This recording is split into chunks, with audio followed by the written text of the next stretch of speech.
पुष्पा हवेली का रहस्य। ये कहानी उत्तर भारत के एक छोटे से गांव की है, जहां एक पुरानी और विशाल हवेली थी, जिसे लोग पुष्पा हवेली के नाम से जानते थे। हवेली का नाम गांव की सबसे अमीर महिला पुष्पा देवी के नाम पर रखा गया था, जो बहुत ही खूबसूरत और धनी थी। हवेली गांव से कुछ दूरी पर स्थित थी और चारों ओर से घने जंगलों से घिरी थी। पुष्पा देवी अपने समय की सबसे प्रभावशाली महिला मानी जाती थीं। उन्होंने ये हवेली अपने पति की मृत्यु के बाद बनवाई थी, लेकिन हवेली बनते ही वहां अजीबोगरीब घटनाएं होने लगीं। लोग कहते थे कि हवेली के निर्माण के समय ही वहां कुछ अनहोनी घट चुकी थी, जिसके बारे में किसी को ठीक ठीक पता नहीं था। लेकिन पुष्पा देवी के हवेली में रहने के बाद से वहां के नौकर चाकर अजीब अजीब बातें करने लगे थे। कुछ समय बाद हवेली में रात के समय अजीब सी आवाजें आने लगीं। लोग कहते थे कि हवेली के बड़े बड़े दरवाजों के खुलने बंद होने की आवाजें, जंजीरों के घिसटने की आवाज और कभी कभी तो किसी औरत की चीखें तक सुनाई देती थीं। गांव के लोग दिन में तो हवेली के पास से गुजर जाते, लेकिन रात होते ही वहां जाने से डरते थे। हवेली के रहस्य का सबसे बड़ा राज तब खुला जब गांव के एक साहसी युवा रमेश ने तय किया कि वह इस रहस्य का पता लगाएगा। वह रात के समय हवेली में गया, लेकिन लौटकर कभी नहीं आया। उसके घरवालों ने बहुत खोजबीन की, लेकिन रमेश का कोई सुराग नहीं मिला। इसके बाद से गांव में भूत प्रेत की कहानियां और भी प्रचलित हो गईं। कुछ महीनों बाद एक और युवक मोहन, जो शहर से पढ़ाई करके आया था, ने इस हवेली के बारे में सुनकर तय किया कि वह इस रहस्य को सुलझाएगा। मोहन को भूत प्रेत पर विश्वास नहीं था, इसलिए वह बिना डरे हवेली के अंदर जाने की ठान ली। वह अपनी टॉर्च और कुछ खाना लेकर रात के अंधेरे में हवेली की ओर चल पड़ा। हवेली में प्रवेश करते ही मोहन को एक अजीब सी ठंडक महसूस हुई। हवेली में चारों ओर सन्नाटा था। वह धीरे धीरे हवेली के अंदर बढ़ा और उसके हर कदम के साथ हवेली के पुराने फर्श की चरमराहट गूंजने लगी। कुछ देर चलने के बाद मोहन ने देखा कि एक बड़े हाल के बीचों बीच एक पुराना झूमर लटक रहा था, जो अब तक सही सलामत था। उस झूमर के ठीक नीचे एक पुरानी कुर्सी पर किसी का धुंधला सा साया बैठा हुआ था। मोहन ने जैसे ही टॉर्च की रोशनी उस साए पर डाली, वह साया अचानक गायब हो गया। मोहन को थोड़ा डर तो महसूस हुआ, लेकिन उसने खुद को संभाला और आगे बढ़ता रहा। धीरे धीरे उसे हवेली के अंदर से किसी औरत के रोने की आवाज सुनाई देने लगी। वह आवाज हवेली के पिछले हिस्से से आ रही थी। मोहन आवाज की दिशा में बढ़ा, लेकिन जैसे ही वह वहां पहुंचा, उसे लगा कि कोई उसका पीछा कर रहा है। जैसे ही मोहन ने पीछे मुड़कर देखा, उसे कोई नहीं दिखा। लेकिन हवा में एक अजीब सी गंध थी, जैसे किसी पुरानी चीज की सड़ांध हो। मोहन ने खुद को हिम्मत दी और आगे बढ़ता गया। अचानक उसके सामने एक कमरा आया, जिसकी दीवारें पूरी तरह से खून से सनी हुई थीं। उस कमरे के बीचों बीच एक पुरानी सी डायरी पड़ी थी। मोहन ने उस डायरी को उठाया और उसे पढ़ना शुरू किया। डायरी में पुष्पा देवी के जीवन की घटनाएं दर्ज थीं।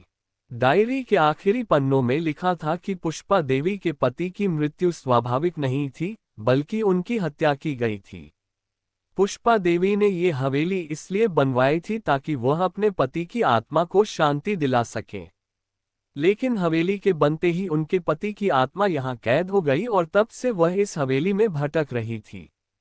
डायरी पढ़ते ही मोहन को समझ आ गया कि हवेली में जो अजीब घटनाएं हो रही थीं, वे दरअसल पुष्पा देवी के पति की आत्मा से जुड़ी थीं, जो यहाँ फंसी हुई थी। मोहन ने उस आत्मा को मुक्ति दिलाने का संकल्प लिया।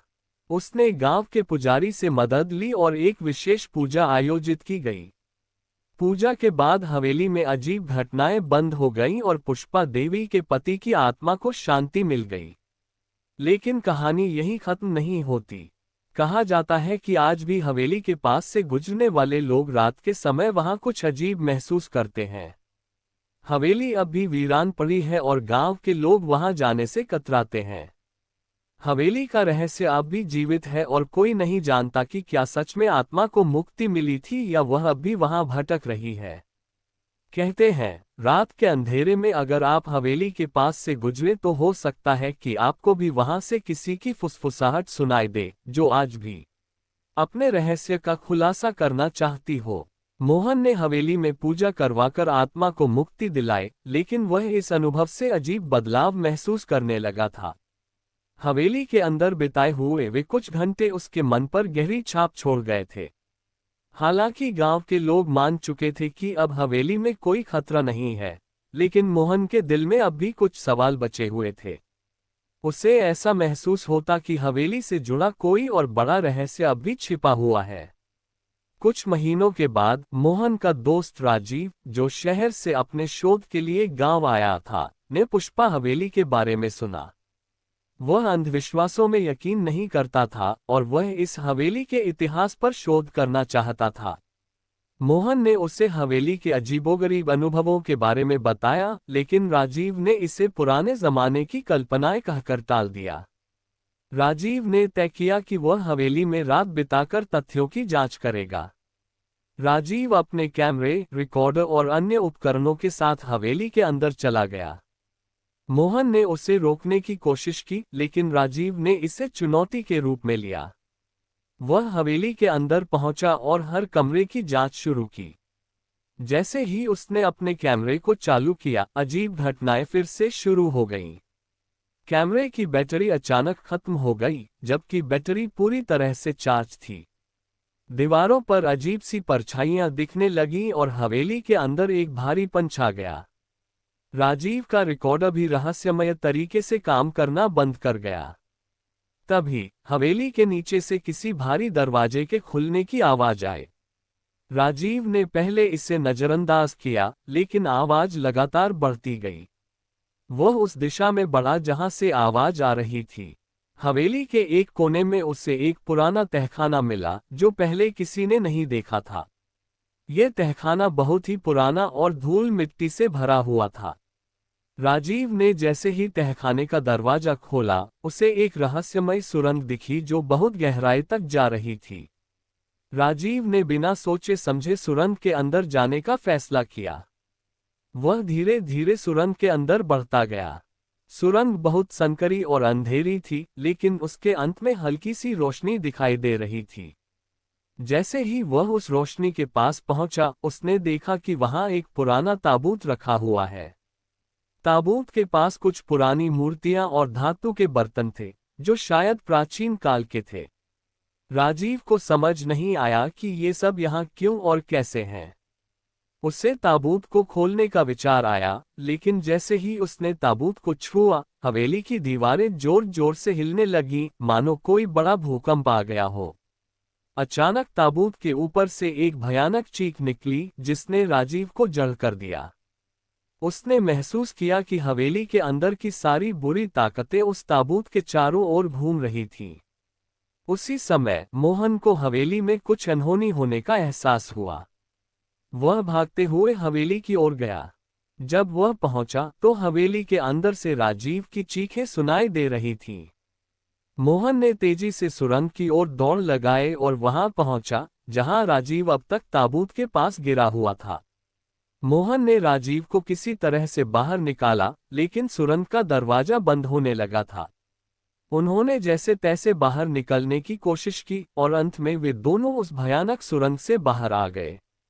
जब वे बाहर आए तो राजीव ने कांपती आवाज में कहा, वो ताबूत, वहां कुछ था। मुझे लगा वो मुझे खींच रहा है। वह जगह अभिशप्त है। मोहन ने समझ लिया कि हवेली का असली रहस्य उसी ताबूत से जुड़ा है। इसके बाद राजीव ने अपने शोध को वहीं खत्म कर दिया और हवेली को छोड़कर शहर वापस चला गया। लेकिन मोहन को पता चल चुका था कि हवेली का रहस्य सिर्फ पुष्पा देवी के पति की आत्मा से नहीं जुड़ा था।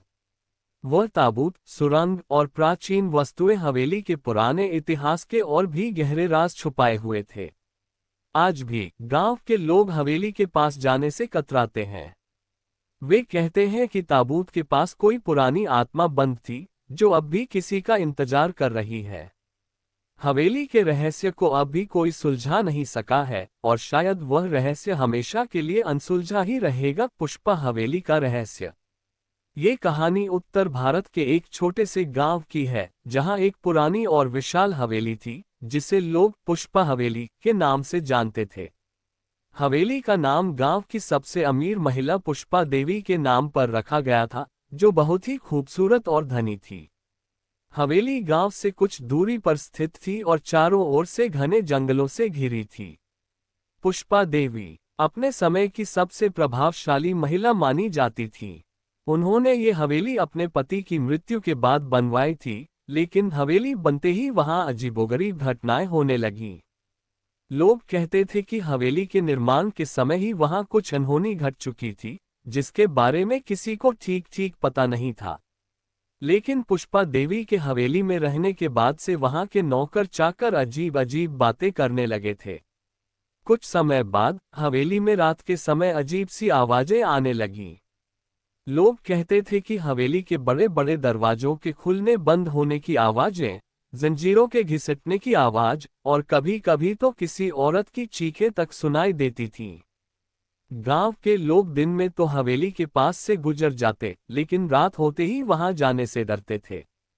हवेली के रहस्य का सबसे बड़ा राज तब खुला जब गांव के एक साहसी युवा रमेश ने तय किया कि वह इस रहस्य का पता लगाएगा।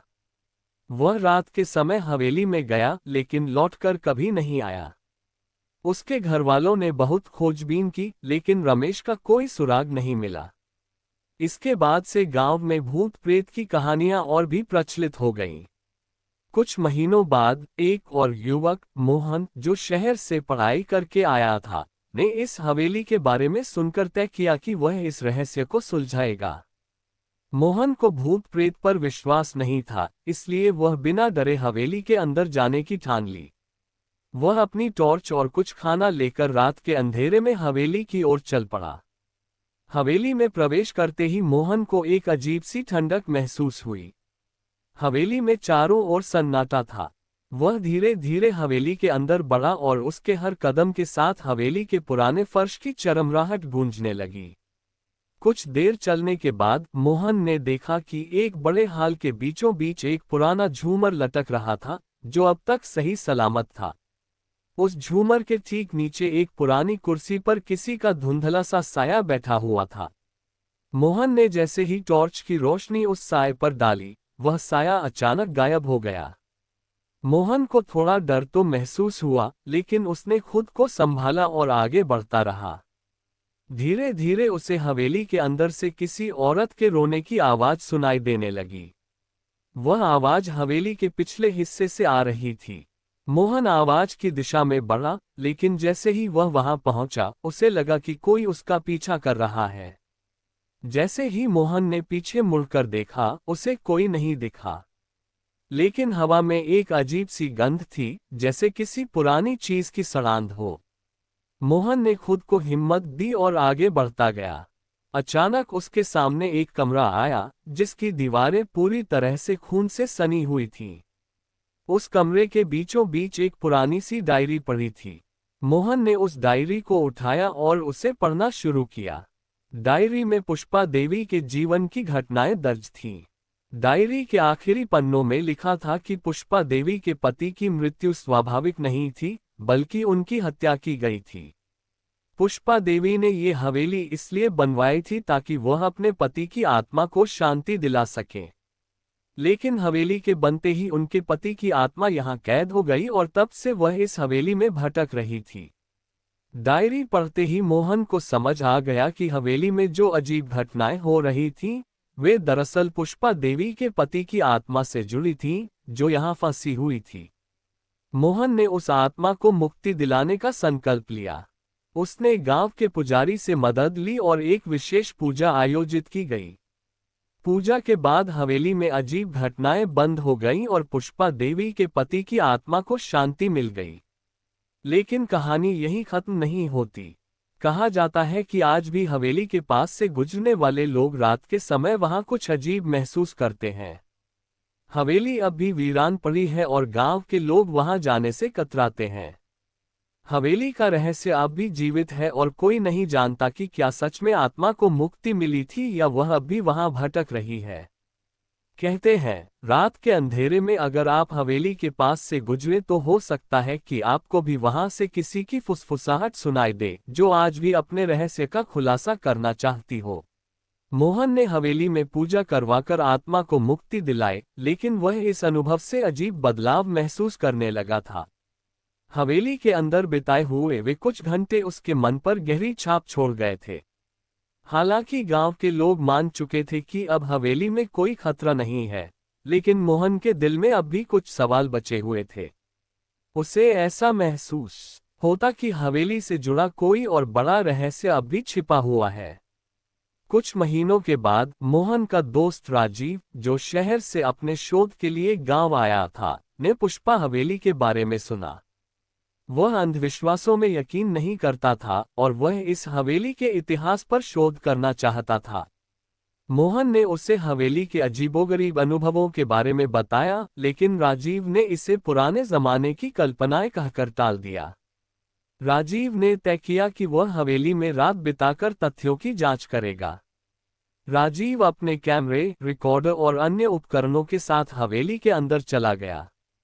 मोहन ने उसे रोकने की कोशिश की, लेकिन राजीव ने इसे चुनौती के रूप में लिया। वह हवेली के अंदर पहुंचा और हर कमरे की जांच शुरू की। जैसे ही उसने अपने कैमरे को चालू किया, अजीब घटनाएं फिर से शुरू हो गईं। कैमरे की बैटरी अचानक खत्म हो गई, जबकि बैटरी पूरी तरह से चार्ज थी। दीवारों पर अजीब सी परछाइयां दिखने लगीं और हवेली के अंदर एक भारीपन छा गया। राजीव का रिकॉर्डर भी रहस्यमय तरीके से काम करना बंद कर गया। तभी हवेली के नीचे से किसी भारी दरवाजे के खुलने की आवाज आई। राजीव ने पहले इसे नजरअंदाज किया, लेकिन आवाज लगातार बढ़ती गई। वह उस दिशा में बढ़ा जहां से आवाज आ रही थी। हवेली के एक कोने में उसे एक पुराना तहखाना मिला जो पहले किसी ने नहीं देखा था। यह तहखाना बहुत ही पुराना और धूल मिट्टी से भरा हुआ था। राजीव ने जैसे ही तहखाने का दरवाजा खोला, उसे एक रहस्यमय सुरंग दिखी जो बहुत गहराई तक जा रही थी। राजीव ने बिना सोचे समझे सुरंग के अंदर जाने का फैसला किया। वह धीरे धीरे सुरंग के अंदर बढ़ता गया। सुरंग बहुत संकरी और अंधेरी थी, लेकिन उसके अंत में हल्की सी रोशनी दिखाई दे रही थी। जैसे ही वह उस रोशनी के पास पहुंचा, उसने देखा कि वहां एक पुराना ताबूत रखा हुआ है। ताबूत के पास कुछ पुरानी मूर्तियां और धातु के बर्तन थे, जो शायद प्राचीन काल के थे। राजीव को समझ नहीं आया कि ये सब यहाँ क्यों और कैसे हैं। उसे ताबूत को खोलने का विचार आया, लेकिन जैसे ही उसने ताबूत को छुआ, हवेली की दीवारें जोर जोर से हिलने लगीं, मानो कोई बड़ा भूकंप आ गया हो। अचानक ताबूत के ऊपर से एक भयानक चीख निकली, जिसने राजीव को जड़ कर दिया। उसने महसूस किया कि हवेली के अंदर की सारी बुरी ताकतें उस ताबूत के चारों ओर घूम रही थीं। उसी समय मोहन को हवेली में कुछ अनहोनी होने का एहसास हुआ। वह भागते हुए हवेली की ओर गया। जब वह पहुंचा तो हवेली के अंदर से राजीव की चीखें सुनाई दे रही थीं। मोहन ने तेजी से सुरंग की ओर दौड़ लगाए और वहां पहुंचा, जहां राजीव अब तक ताबूत के पास गिरा हुआ था। मोहन ने राजीव को किसी तरह से बाहर निकाला, लेकिन सुरंग का दरवाजा बंद होने लगा था। उन्होंने जैसे तैसे बाहर निकलने की कोशिश की और अंत में वे दोनों उस भयानक सुरंग से बाहर आ गए। जब वे बाहर आए तो राजीव ने कांपती आवाज में कहा, वो ताबूत, वहां कुछ था। मुझे लगा वो मुझे खींच रहा है। वह जगह अभिशप्त है। मोहन ने समझ लिया कि हवेली का असली रहस्य उसी ताबूत से जुड़ा है। इसके बाद राजीव ने अपने शोध को वहीं खत्म कर दिया और हवेली को छोड़कर शहर वापस चला गया। लेकिन मोहन को पता चल चुका था कि हवेली का रहस्य सिर्फ पुष्पा देवी के पति की आत्मा से नहीं जुड़ा था। वह ताबूत, सुरंग और प्राचीन वस्तुएं हवेली के पुराने इतिहास के और भी गहरे राज छुपाए हुए थे। आज भी गांव के लोग हवेली के पास जाने से कतराते हैं। वे कहते हैं कि ताबूत के पास कोई पुरानी आत्मा बंद थी, जो अब भी किसी का इंतजार कर रही है। हवेली के रहस्य को अब भी कोई सुलझा नहीं सका है, और शायद वह रहस्य हमेशा के लिए अनसुलझा ही रहेगा।